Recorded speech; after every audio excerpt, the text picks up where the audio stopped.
Hello बच्चों, नमस्कार। स्वागत है आप सभी का। कैसे हैं आप सब? जैसा कि आप देख रहे हैं, आज का यह वीडियो बिहार बोर्ड कक्षा 8 के विज्ञान विषय पर है, जिसमें आज हम लोग अध्ययन करने वाले हैं अध्याय 15 का, जिसका नाम है जंतुओं में प्रजनन। इसे ऊपर के सभी अध्यायों को मैं इसी तरह वीडियो के माध्यम से पढ़ा चुका हूं और इसके अभ्यास प्रश्नों को भी मैं हल करवा चुका हूं, जिसे आप मेरे चैनल के 8th क्लास के विज्ञान वाले प्लेलिस्ट में जाकर देख सकते हैं, पढ़ सकते हैं। तो चलते हैं अध्याय 15 जंतुओं में प्रजनन अध्याय पर। यह है आपका अध्याय 15 जंतुओं में प्रजनन। इसको इंग्लिश में कहते हैं रिप्रोडक्शन इन एनिमल्स। इस अध्याय में आज हम लोग सबसे पहले तो यह समझेंगे कि यह प्रजनन यानी रिप्रोडक्शन है क्या।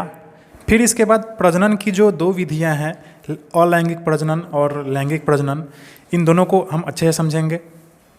फिर इसके बाद हम लोग मानव प्रजनन तंत्र के बारे में समझेंगे अच्छे से, जिसमें हम लोग जानेंगे कि मानव किस प्रकार अपने बच्चे को जन्म देता है। इसके बाद हमारा अगला टॉपिक होगा परख नली शिशु कृत्रिम निषेचन, यानी टेस्ट ट्यूब बेबी जो होता है वह किस प्रकार ये टेस्ट ट्यूब के द्वारा बच्चा जन्म लेता है। इसके बाद सबसे अंतिम टॉपिक होगा हमारा लिंग निर्धारण। इसमें हम लोग समझेंगे कि किस प्रकार जो बच्चा होता है वह लड़का या लड़की हो जाता है। और फिर अंत में हम लोग क्या करेंगे, अभ्यास प्रश्नों के एक एक प्रश्नों को हम अच्छे से हल भी कर लेंगे। तो अंत तक आप मेरे साथ बने रहें, और अगर अभी तक आपने मेरे चैनल को सब्सक्राइब नहीं किया है तो सब्सक्राइब जरूर कर लें। देखिए, यह है आपका अध्याय जंतुओं में प्रजनन। इसमें हम लोग सबसे पहले यह समझेंगे कि यह प्रजनन है क्या। तो देखिए, यह जो प्रजनन है इसको इंग्लिश में कहते हैं रिप्रोडक्शन। इसको आप एकदम आसान भाषा में समझिए कि इस पृथ्वी पर जितने भी जीव जंतु हैं वे सब अपना संतान उत्पन्न करते हैं। तो आप जानते ही हैं, चाहे वह छोटा से छोटा सूक्ष्म जीव ही क्यों ना हो या फिर बड़ा से बड़ा हाथी ही क्यों ना हो, वे सब अपना संतान उत्पन्न करते हैं, वे सब अपना बच्चा जन्म देते हैं। अगर ये संतान उत्पन्न नहीं करेंगे तो उनका अस्तित्व क्या हो जाएगा, खत्म हो जाएगा उनका अस्तित्व। ठीक है। अब जैसे हम ही अपने पे देख लेते हैं, है ना, हम या आप किसी माता पिता के संतान हैं। ठीक, आपके माता पिता भी जो हैं वो भी किसी माता पिता के संतान होंगे। तो यही संतान उत्पन्न करने की जो प्रक्रिया है वह क्या कहलाती है, प्रजनन कहलाती है। ठीक है, संतान उत्पन्न करने की जो प्रक्रिया है जीव जंतुओं में वह क्या कहलाती है, प्रजनन। इसका परिभाषा आपको हम आगे लिखवाएंगे। देखिए, आपका अध्याय शुरू हो रहा है। चूँ चूँ की आवाज़ सुनकर राधा उस कमरे की ओर दौड़ी जहाँ 9 अंडों पर मुर्गी रोजाना बैठी रहती थी। दादी माँ कहती थी कि इन अंडों से एक दिन चूजे निकलेंगे। देखिए, एक राधा एक लड़की है और उसके घर में मुर्गी है। ठीक है, और मुर्गी जो थी वह क्या करती थी, हमेशा 9 अंडों पर, वो जो अंडा दी हुई थी उस अंडे पर हमेशा बैठी रहती थी। और उसकी दादी कहती थी कि इन अंडों से एक दिन क्या निकलेंगे, चूजे निकलेंगे, यानी ये मुर्गी का जो बच्चा होगा वह निकलेगा। अब आगे देखिए, राधा ने देखा 5 चूजे चूई चूई कर रहे हैं और 5 अंडे के खोल भी टूटे पड़े हैं। 3 अंडों से चूजे निकलने के प्रयास में हैं। देखते ही देखते तीनों अंडा से एक एक चूजे बाहर निकल आए हैं। यानी अब राधा जो देख रही है कि जिस अंडे पे मुर्गी रोजाना बैठी करती थी, है ना, वह अंडा जो है उसमें से क्या निकल रहा है, अब वह फुट फुट के चूजा उसमें से बाहर निकलने का प्रयास कर रहा है। ठीक है, और वहाँ से चूई चूई का आवाज़ भी आ रहा है। अब यह सब राधा देखकर चौंक गई। वह सोच में पड़ गई कि किस प्रकार एक अंडा से एक चूजा जो है, मुर्गी का जो बच्चा है, वह बाहर निकल रहा है। अब वह मुर्गी के अंडों के बारे में सोचते सोचते वह बकरी के बच्चों के बारे में सोचने लगी कि बकरी कैसे बच्चा देती है ना। फिर उसके बाद बत्तख के बारे में सोचने लगी कि बत्तख का जो अंडा होता है वह किस प्रकार बच्चा देता होगा, ये उसमें से ये चूजा बाहर निकलता होगा, है ना। फिर धीरे धीरे वह गाय के बारे में सोचने लगी किस प्रकार गाय जो है वह बछड़े को जन्म देता है। फिर ये हम लोग जो मानव हैं, किस प्रकार मानव का जो छोटा बच्चा होता है वह जन्म लेता है। यह सब वह अपने दिमाग में क्या करी, राधा सोचने लगी। अब देखिए, अब हम इसी में जब आगे चलेंगे तो यहाँ पे एक बॉक्स बना हुआ है। यहाँ देखिए, कुछ जंतु अंडे देते हैं, ठीक है, और कुछ जंतु बच्चे पैदा करते हैं। ठीक है, इसी में हमको क्या करना है, भरना है कि अंडे देने वाले जंतु कौन कौन है और बच्चे देने वाले जंतु कौन कौन है। या तो आपको पता ही है कि कुछ जंतु क्या करते हैं, अंडे देते हैं, और कुछ जंतु बच्चे देते हैं। तो इस बॉक्स को आप भरने का प्रयास करें। तो अगर आप अंडे देने वाले जंतु की बात करते हैं तो देखिए, मुर्गी है, मछली है, मेढक है, हंस है, तोता है, कौवा है ना, बहुत सारी पक्षी है। यह सब क्या करती है, सब अंडे देती है। ठीक है, अब हमको इसमें लिखना है कि बच्चे देने वाले जंतु कौन कौन से हैं। इस बॉक्स में आप लिख सकते हैं मानव, गाय, भैंस, घोड़ा, लोमड़ी, बकरी इत्यादि। ये सभी जो जीव है ये सब डायरेक्ट बच्चे पैदा करते हैं। लेकिन ये सब जो जीव है ये सब क्या करते हैं, ये सब अंडे देते हैं और उस अंडा में से बच्चा निकलता है बाहर। ठीक है, हम चलते हैं अगले चैप्टर, ये अगले पेज पे।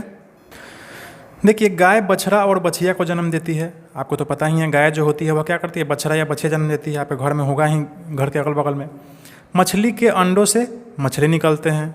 ठीक है, मनुष्य शिशु को जन्म देता है, आप तो जानते ही हैं। तो यह सब आप जानते ही हैं। पिछली कक्षा में आप जान चुके हैं कि धान के बीज से क्या निकलता है, धान निकलता है, यह तो आप जानते ही हैं। गेहूं के दाने से क्या निकलता है, गेहूं निकलता है। ठीक है, तो यहाँ पे कह रहा है कि सजीवों में अपने जैसी संतति उत्पन्न करने के लक्षण पाए जाते हैं। ठीक है, सजीवों में अपनी जैसी संतति उत्पन्न करने की लक्षण पाए जाते हैं। अपने वंश वृद्धि एवं जाति की निरंतरता बनाए रखने के लिए सभी जीव एक विशेष क्रिया करते हैं जिसे हम क्या कहते हैं, प्रजनन कहते हैं। ठीक है, तो प्रजनन का परिभाषा आप यहाँ से लिख सकते हैं। यहाँ से लेकर यहाँ तक आप अपने कॉपी में इसको लिख लें ताकि आपको याद रहेगा। कहीं भी अगर प्रश्न यह आए कि यह प्रजनन क्या है तो आप यह लिख सकते हैं इस चीज़ को। ठीक है, अब हम इसी में बढ़ते हैं आगे। देखिए, फिर से एक बॉक्स है और यहाँ इस बॉक्स में क्या भरना है, विभिन्न जंतुओं से उत्पन्न संतति के नाम बताइए। यानी कुछ जंतु है उसका जो संतान होता है उसका आपको नाम लिखना है। जैसे देखिए, पहला नंबर में कुत्ता है, तो कुत्ता का जो छोटा बच्चा होता है उसको क्या कहते हैं, हम पिल्ला कहते हैं। तो कुत्ता का जो पिल्ला होता है उसको इंग्लिश में क्या कहते हैं, बिच कहते हैं। इसके बाद देखिए, बिल्ली का जो बच्चा होता है उसको बिलौटा या किटेन कहते हैं। ठीक है, बिलौटा या किटेन। इसके बाद देखिए, मनुष्य का जो बच्चा होता है आपको पता ही है, उसको शिशु या बेबी कहते हैं। ठीक है, शिशु या बेबी, इसको आप लिख लेंगे। इसके बाद देखिए, गाय का जो बच्चा होता है उसको हम क्या कहते हैं, बछड़ा या बछिया कहते हैं। इसको काल्फ भी कहते हैं इंग्लिश में। ठीक है, लिख लेंगे हम बछड़ा या काल्फ।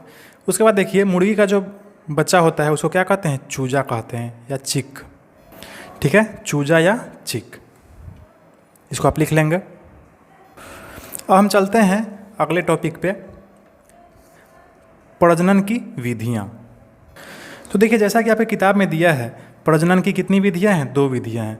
पहला है अलैंगिक प्रजनन, जिसको इंग्लिश में कहते हैं एसेक्सुअल रिप्रोडक्शन, और दूसरा है लैंगिक प्रजनन, जिसको इंग्लिश में कहते हैं सेक्सुअल रिप्रोडक्शन।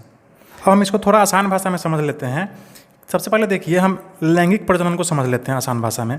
लैंगिक प्रजनन, जिसको इंग्लिश में सेक्सुअल रिप्रोडक्शन कहते हैं, यह ऐसा प्रजनन है जिसमें नर और मादा दोनों मिलकर संतान उत्पन्न करते हैं।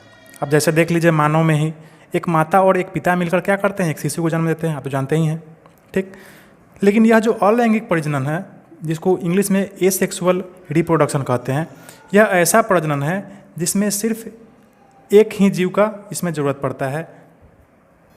इसमें सिर्फ एक ही जीव क्या करते हैं, अपने संतान को उत्पन्न कर देते हैं। ठीक है, लेकिन लैंगिक प्रजनन में क्या होता है, नर और मादा दोनों के मेल से उत्पन्न होता है संतान। लेकिन अलैंगिक में क्या होता है, सिर्फ एक ही जीव क्या करते हैं, अपने संतान को उत्पन्न करते हैं। आया बात समझ में? अब हम चलते हैं, हमारा जो सबसे पहला टॉपिक है इसको हम थोड़ा अच्छे से अब समझते हैं। क्या है अलैंगिक प्रजनन, जिसको इंग्लिश में क्या कहते हैं, एसेक्सुअल रिप्रोडक्शन। मतलब ऐसा प्रजनन जिसमें सिर्फ एक ही जीव क्या करते हैं, अपने संतान को उत्पन्न करते हैं। तो इसमें देखिए, बहुत सारे ऐसे सूक्ष्म जीव हैं जो अकेले क्या करते हैं, अपनी संतति उत्पन्न करते हैं। ठीक है, इनमें नर और मादा का मिलन नहीं होता, ये सिर्फ अकेले क्या करते हैं, ये अपना संतान उत्पन्न कर देते हैं। तो ऐसा प्रजनन जो है वह क्या कहलाता है, अलैंगिक प्रजनन कहलाता है। ठीक है, अब ऐसा प्रजनन करने वाला बहुत सारा जीव है, जैसे देखिए हाइड्रा है ना, या फिर आगे आप पढ़ेंगे अमीबा के बारे में, फिर बैक्टीरिया है, और भी बहुत सारे ऐसे सूक्ष्म जीव हैं ये जो अपना संतान खुद अकेले उत्पन्न कर लेते हैं। तो ऐसा प्रजनन क्या कहलाता है, ऐसा प्रजनन अलैंगिक प्रजनन कहलाता है, जिसको इंग्लिश में कहते हैं एसेक्सुअल रिप्रोडक्शन। अब हम थोड़ा समझ लेते हैं हाइड्रा के बारे में कि यह जो हाइड्रा जीव है यह क्या है और इसमें यह प्रजनन कैसे हो जाता है। अब जैसे देखिए, आपके किताब में दिया हुआ है यह चित्र, हाइड्रा में मुकुलन। मतलब हाइड्रा जो सूक्ष्म जीव है इसमें मुकुलन कैसे होता है, कैसे यह हाइड्रा अकेले अपना जीव उत्पन्न कर लेता है, अपना संतान क्या कर लेता है, उत्पन्न कर लेता है। तो देखिए, यह हाइड्रा है। ठीक है, देखिए इसमें यहाँ पे एक मुकुलन यहाँ पे शुरुआत होता है। ठीक है, मुकुलन को इंग्लिश में कहते हैं बडिंग। देखिए यहाँ पे शुरुआत हुआ, फिर देखिए यह जो मुकुलन है वह थोड़ा सा और बड़ा हो गया। ठीक है, फिर देखिए थोड़ा देर के बाद क्या हो जाता है, यह मुकुलन जो होता है वह थोड़ा सा और बड़ा हो जाता है, मतलब जैसा यह है वैसा ही यह भी हो जाता है। और फिर धीरे धीरे क्या होता है, यह इससे अलग हो जाता है, ठीक है। यानी इससे यह जन्म ले लेता है, इसका यह संतान हो जाता है। फिर यह जो अलग होगा, फिर यह दूसरे संतान को जन्म दे देगा। तो इस तरह से क्या होता है, हाइड्रा में मुकुलन होता है। आप इस स्लाइड के माध्यम से भी समझ सकते हैं कि किस प्रकार हाइड्रा जो है वह मुकुलन कर रहा है, ठीक है। तो हाइड्रा का जो मुकुलन है वह एक अलैंगिक प्रजनन यानी एसेक्सुअल रिप्रोडक्शन का क्या है, उदाहरण है। फिर हाइड्रा के बाद हम चलते हैं, देखिए अमीबा, ठीक है। यह अमीबा है, ठीक है। यह एक अमीबा जो है यह धीरे धीरे क्या होता है, यह 2 टुकड़ों में बढ़ जाता है, ठीक। यानी इसमें कोई नर और कोई मादा का ज़रूरत नहीं पड़ा, ठीक है। यह अकेला अमीबा है और ये देखिए यह अकेला जो है यह 2 अमीबा में क्या हो जा रहा है, बढ़ जा रहा है, ठीक है।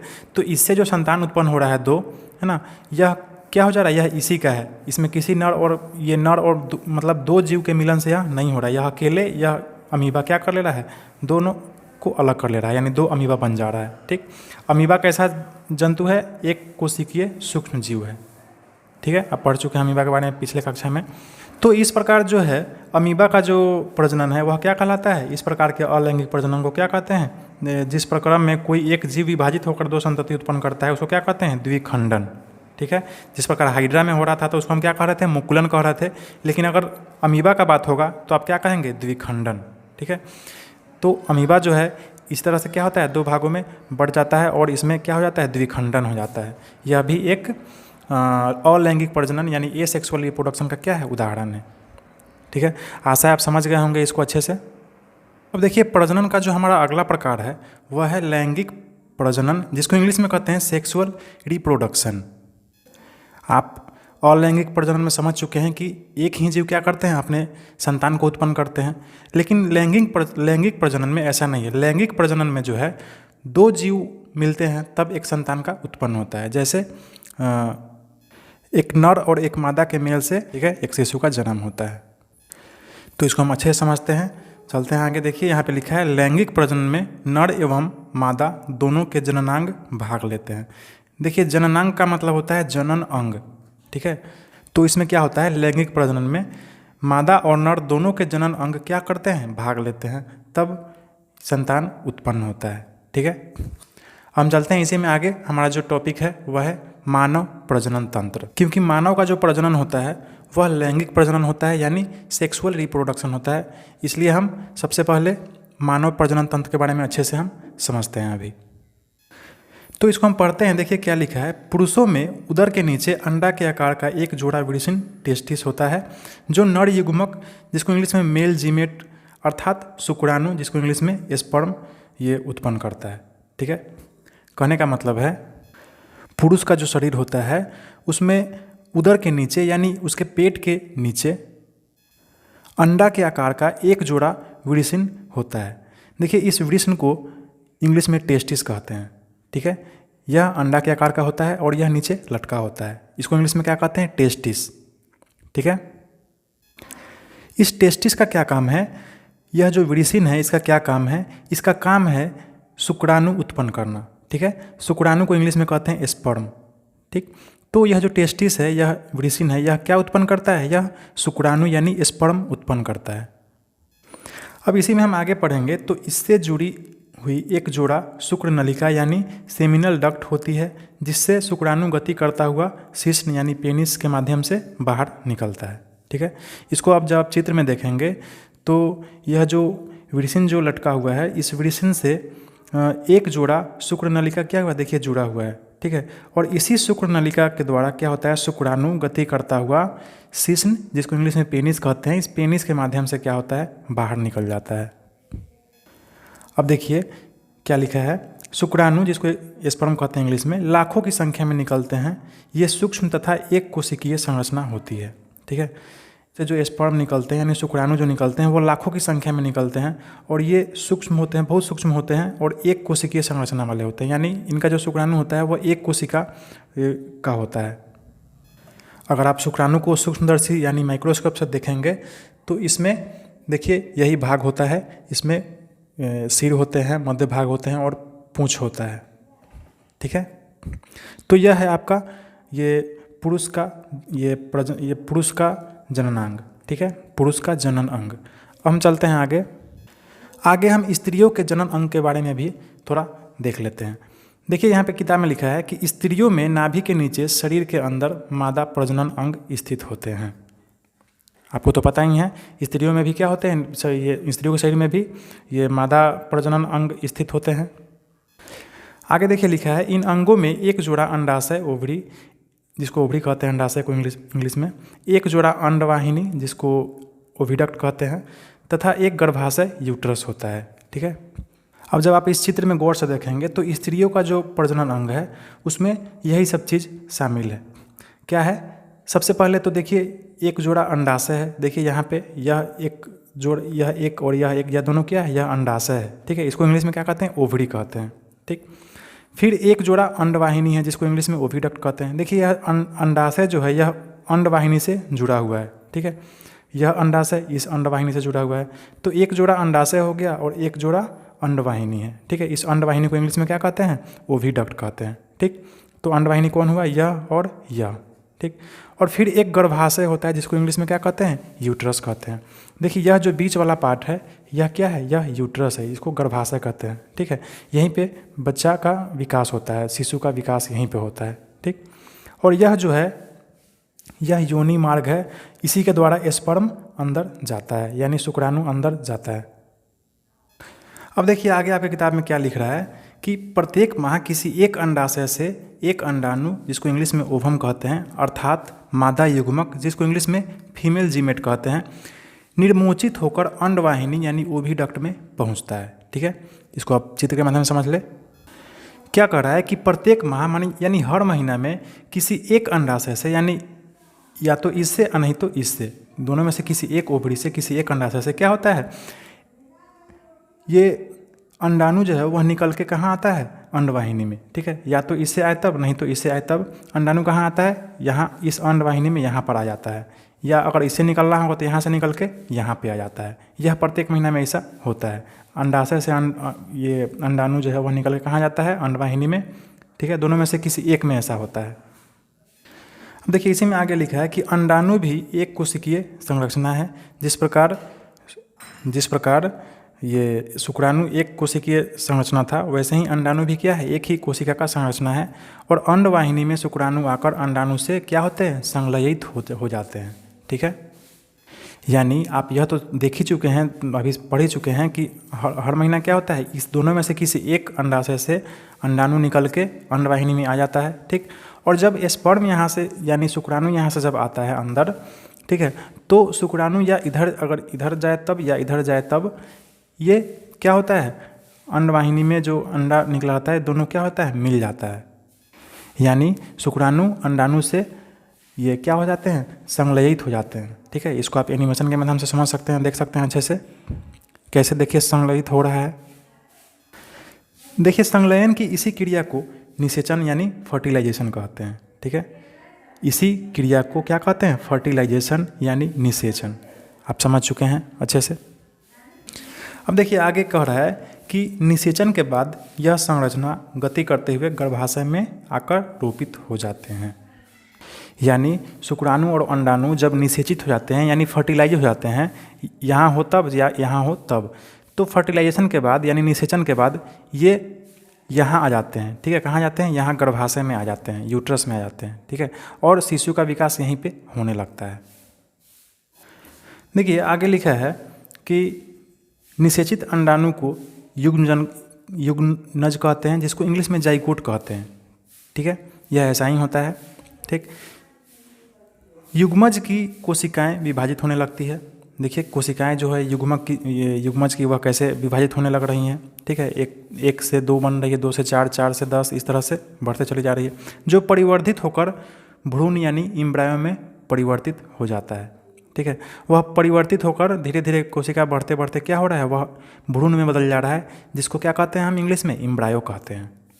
ठीक है, अब देखिए इस अवस्था में शिशु का सिर, पैर, नाक, आँख आदि कुछ अंग विकसित हो जाते हैं। यानी जब वह एम्ब्रायो रहता है, शिशु जब भ्रूण रहता है, तो उसी समय क्या होता है, उसके सिर, पैर, आँख, नाक, कान इत्यादि यह सब कुछ क्या होने लगते हैं, यह सब अंग विकसित होने लग जाते हैं। अब आगे देखिए क्या कर रहा है। जब भ्रूण विकसित होते हुए शरीर के सभी अंगों का निर्माण कर लेती है तब यह अवस्था गर्भ कहलाता है। ठीक है, गर्भ का विकास पूरा हो जाने पर माँ शिशु को जन्म देती है। यानी जब भ्रूण पूरा विकसित हो जाता है शरीर में, ठीक है, तो वह क्या होता है, उस बच्चे का सभी अंग जो होता है वह वहाँ पे गर्भ के अंदर ही बन जाता है। ठीक है, तब उसको हम क्या कहते हैं, गर्भावस्था कहते हैं। ठीक, अच्छा, इसके बाद गर्भ का विकास जब पूरा हो जाता है, यानी पूरा समय पूरा हो जाता है, यानी 9 महीने का जब समय पूरा हो जाता है, तो माँ शिशु को क्या करती है, जन्म दे देती है। ठीक है, तो अभी तक जितना भी हम चीज़ आपको समझाएं हैं, हमको आशा है आपको अच्छे से समझ में आ गया होगा, कहीं पे कोई कन्फ्यूजन नहीं होगा। फिर से इसको एक बार आप चार्ट के माध्यम से देख ले। देखिए, यह पुरुष है और यह स्त्री है, मेल और फीमेल। पुरुष से क्या निकलता है, शुक्राणु। ठीक है, और स्त्री से क्या निकलता है, अंडाणु। ठीक, इस शुक्राणु को इंग्लिश में क्या कहते हैं, स्पर्म, और अंडाणु को क्या कहते हैं इंग्लिश में, ओवम। ठीक है, स्पर्म और ओवम दोनों मिलता है तो उसको क्या कहते हैं, युग्मज कहते हैं। ठीक है, इसको इंग्लिश में क्या कहते हैं, जाइगोट कहते हैं। इसी युग्मज का बनना क्या कहलाता है, निषेचन यानी फर्टिलाइजेशन कहलाता है। ठीक, फिर यह जो जाइगोट है, युग्मज है, यह धीरे धीरे किस में बदलता है, भ्रूण में बदल जाता है। ठीक, जिसको इम्ब्रायो कहते हैं इंग्लिश में। फिर यह जो भ्रूण है धीरे धीरे गर्भ में बदल जाता है, जिसको हम प्रेगनेंसी कहते हैं इंग्लिश में। ठीक, और फिर इसके बाद क्या होता है, नवजात शिशु का जन्म हो जाता है। ठीक है, तो आशा है आप अच्छे से समझ गए होंगे कि मानव में लैंगिक प्रजनन यानी सेक्सुअल रिप्रोडक्शन के द्वारा किस प्रकार मानव अपने संतान को जन्म देता है। ठीक है, हम चलते हैं अगले टॉपिक की तरफ। अब देखिए, अब हमारा जो अगला टॉपिक है, महत्वपूर्ण टॉपिक है यह क्या है, परख नली शिशु कृत्रिम निषेचन। इस परख नली शिशु को टेस्ट ट्यूब बेबी भी कहते हैं। आप सुने भी होंगे नाम, आप समाज में देखे होंगे किसी स्त्री को जब बच्चा नहीं होता है तो वे डॉक्टर से संपर्क करके क्या करती है, टेस्ट ट्यूब बेबी ये से अपना बच्चा पैदा करवाती है। ठीक है, देखिए यहाँ पे लिखा है कुछ स्त्रियों की अंडवाहिनी अवरुद्ध होती है, जिस कारण शुक्राणु अंडाणु तक नहीं पहुंच पाता। फलस्वरूप अंडाणु निषेचित नहीं हो पाता है और परिणाम स्वरूप इस प्रकार की स्त्रियां शिशु को जन्म नहीं दे पाती हैं। और फिर होता क्या है कि इन स्त्रियों को समाज एवं परिवार के लोग क्या करते हैं, हे दृष्टि से देखते हैं और बाँझ समझने लगते हैं। मतलब ऐसी स्त्री जिसको बच्चा नहीं होता है तो उसको समाज के लोग क्या करते हैं, हे दृष्टि से देखने लगते हैं, उसको बेकार दृष्टि से देखने लगते हैं, है ना। वो लोग कहते हैं कि ये बाज है, उसको गाली के नज़र से उसको हमेशा बोलते हैं, पुकारते हैं उसको। तो अब वैसी भी स्त्रियों को घबराने की ज़रूरत नहीं है, क्योंकि परख नली शिशु के द्वारा वैसी स्त्रियों को भी बच्चा संतान व जन्म दे सकती है। ठीक है, अब थोड़ा इसको चित्र के माध्यम से समझिए।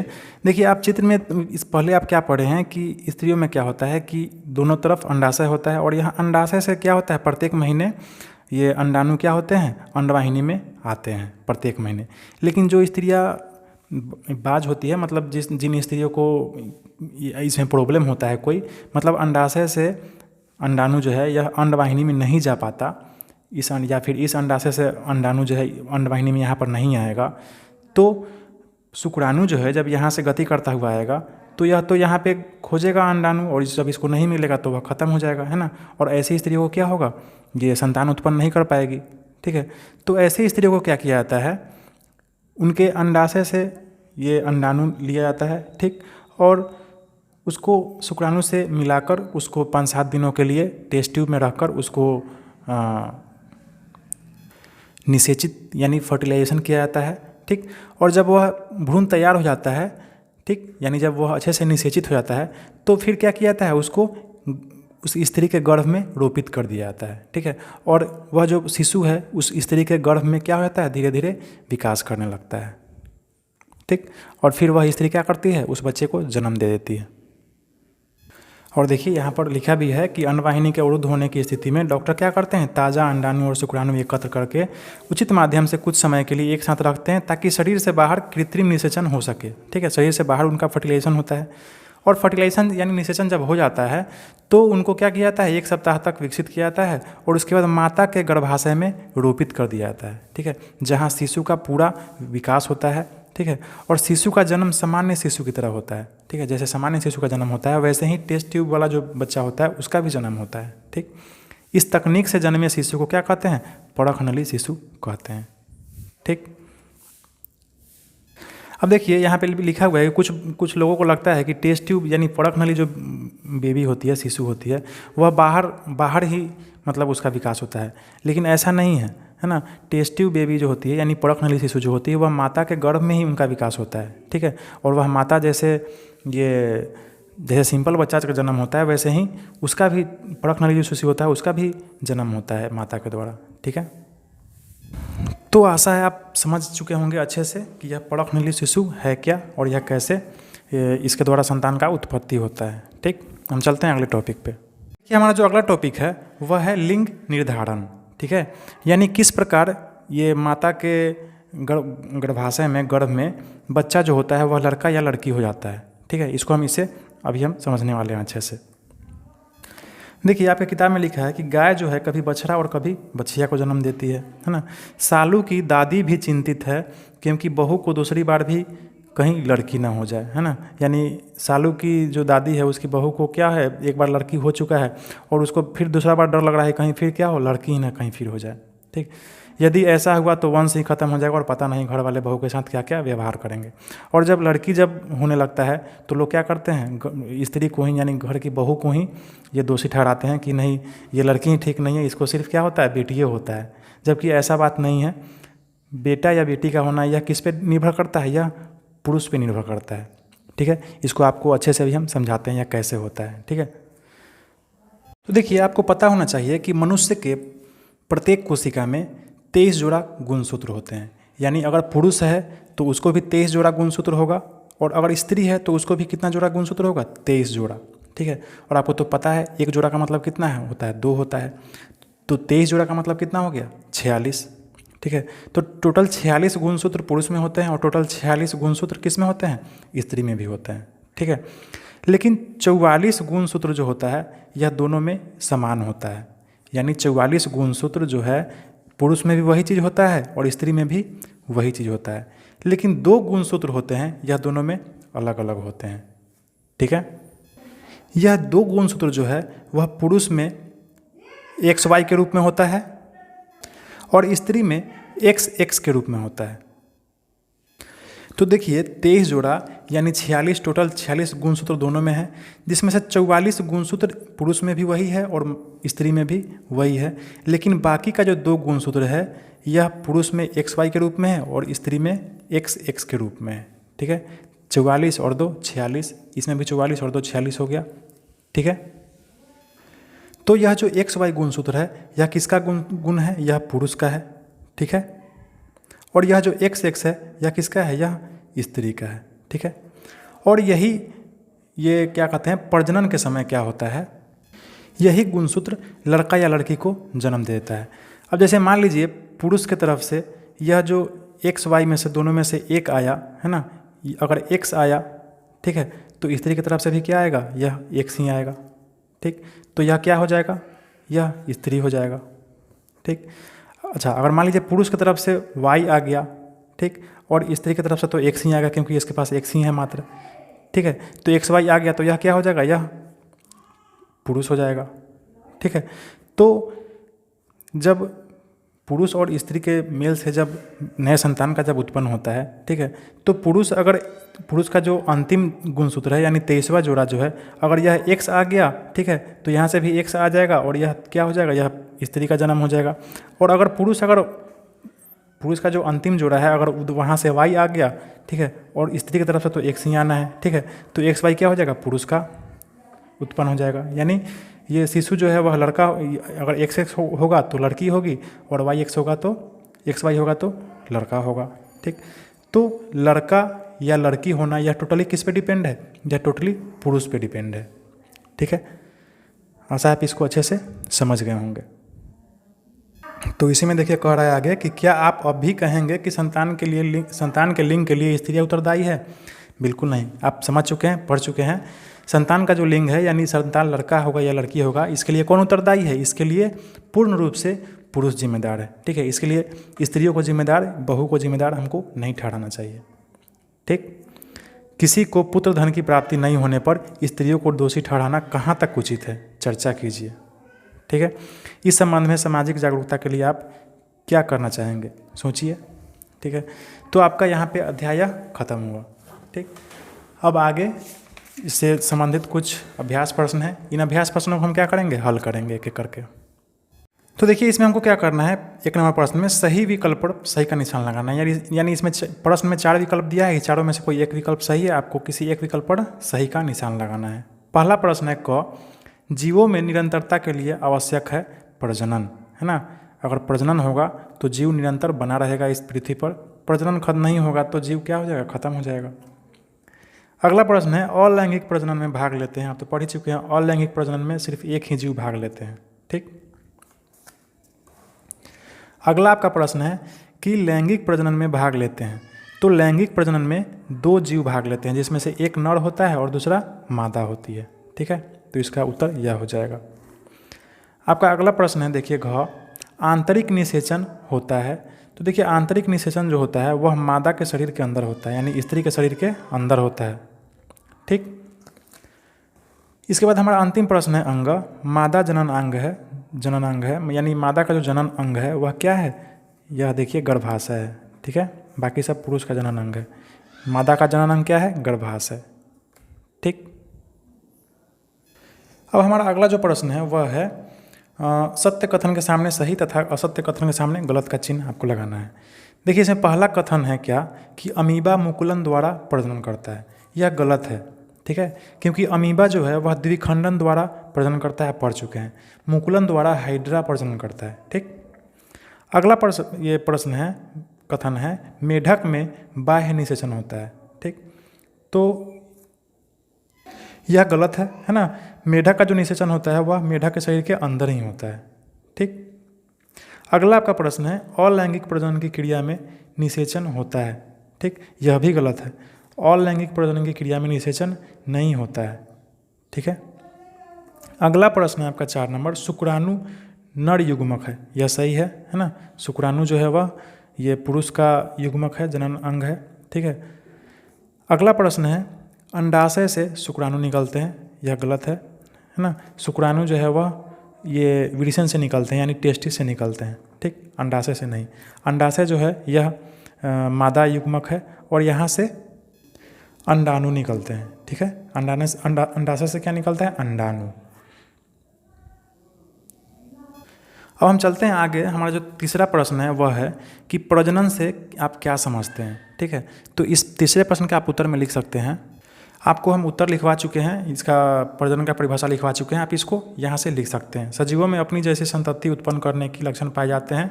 अपने वंश वृद्धि एवं जाति की निरंतरता बनाए रखने के लिए सभी जीव एक विशेष क्रिया करते हैं, जिसे क्या कहते हैं, प्रजनन कहते हैं। ठीक है, आप इतना लिख सकते हैं, जितना अंडरलाइन किया हुआ लाल पेन से आप उतना लिख सकते हैं इसके उत्तर में। अब हम चलते हैं अगले प्रश्न की तरफ। अब देखिए इसमें आपका अगला प्रश्न है 4 नंबर, अलैंगिक प्रजनन तथा लैंगिक प्रजनन में विभेद समझाइए। यानी आपको अलैंगिक और लैंगिक प्रजनन में अंतर आपको बताना है। तो इसके अंतर में आप लिख सकते हैं कि अलैंगिक प्रजनन में इसमें एक जीव ही प्रजनन करता है। ठीक है, इसमें द्विखंडन मुकुलन इत्यादि के द्वारा क्या होता है, प्रजनन होता है। फिर इसमें जनन अंगों की आवश्यकता नहीं होती है। ठीक, और लैंगिक प्रजनन में लिखेंगे कि एक मादा एवं एक नर जीव मिलकर प्रजनन करते हैं, यह निषेचन के द्वारा प्रजनन करते हैं। इसमें नर जनन अंग एवं मादा जनन अंगों की आवश्यकता होती है। ठीक है, तो इसको आप इसके उत्तर में लिख लें। हम चलते हैं अगले प्रश्न की तरफ। देखिए अगला प्रश्न है आपका 5 नंबर, आंतरिक निषेचन तथा बाह्य निषेचन में अंतर बताइए। ठीक है, 5 नंबर प्रश्न क्या कर रहा है, आंतरिक और बाह्य निषेचन में आपको अंतर बताना है। तो एकदम सिंपल सा यह सवाल है। देखिए जब निषेचन मादा शरीर के अंदर हो तो उसे क्या कहते हैं, आंतरिक निषेचन। ठीक, और जब निषेचन शरीर के बाहर हो तो उसे क्या कहते हैं, बाह्य निषेचन। एकदम आसान है। ठीक, तो इसके उत्तर में आप इसको लिख सकते हैं। ठीक है, अब हम चलते हैं अगले प्रश्न की तरफ। देखिए हमारा अगला प्रश्न है 6 नंबर, शिशु के लिंग निर्धारण का क्या अर्थ है। ठीक, तो यह भी सिंपल सा प्रश्न है। इसके उत्तर में आप लिख सकते हैं कि शिशु के लिंग निर्धारण का अर्थ है कि माता के गर्भ में जो बच्चा पल रहा है वह लड़का है या लड़की। ठीक है, एकदम आसान है। अब हम चलते हैं अगले प्रश्न की तरफ। देखिए अगला प्रश्न है आपका 7 नंबर, क्या होगा यदि शुक्राणु को अंडाणु से नहीं मिलने दिया जाएगा। तो यदि शुक्राणु को अंडाणु से अगर आप नहीं मिलने देंगे, यदि गर्भ में शुक्राणु अंडाणु से नहीं मिलेगा तो निषेचन की प्रक्रिया नहीं हो पाएगी, अर्थात गर्भाशय में शिशु उत्पन्न नहीं हो पाएगा। ठीक है, इसका भी एकदम सिंपल सा आंसर है, आप इसको लिख सकते हैं। हम चलते हैं अगले प्रश्न की तरफ। अगला प्रश्न क्या कह रहा है 8 नंबर, क्या शिशु के लिंग निर्धारण के लिए स्त्री उत्तरदायी है? यदि नहीं तो समाज एवं परिवार के लोगों को आप कैसे समझाएंगे? इसके उत्तर में आप लिख सकते हैं कि नहीं, शिशु के लिंग निर्धारण के लिए स्त्री उत्तरदायी नहीं है। इसके लिए पूर्ण रूप से कौन जिम्मेदार है? पूर्ण रूप से पुरुष जिम्मेदार है। जहाँ तक समाज एवं परिवार के लोगों को समझाने की बात है तो मैं पूरा कोशिश करूँगा कि अपने समाज और परिवार के लोगों को यह बात समझा सकूँ। और एक बात यह कहना चाहूँगा कि अगर सभी लोग पढ़ लिख लेंगे, शिक्षित हो जाएंगे, तो यह ज्ञान भी उनमें हो जाएगा कि शिशु के लिंग निर्धारण में पुरुष का ही योगदान होता है। ठीक है, तो इसका उत्तर आप ऐसे यहाँ से लिख सकते हैं। ठीक है, आपका यहाँ पे ये अभ्यास प्रश्न खत्म हुआ। ठीक है, इसके बाद परियोजना कार्य है, आप खुद से कर सकते हैं इसको। तो बच्चों, आपको यह अध्याय या वीडियो आपको कैसा लगा, आप हमें कमेंट करके ज़रूर बताएं कि आपको अच्छा लगा या ख़राब लगा। अच्छा लगा तो कृपया मेरे वीडियो को लाइक करें, कमेंट करके ज़रूर बताएं आप जो भी कुछ कहना चाहते हो। मेरे चैनल को ज़रूर से ज़रूर सब्सक्राइब करें, अपने दोस्तों को ज़रूर से ज़रूर शेयर करें। खुश रहें, पढ़ाई जारी रखें, पढ़ाई करते रहें। Thank you.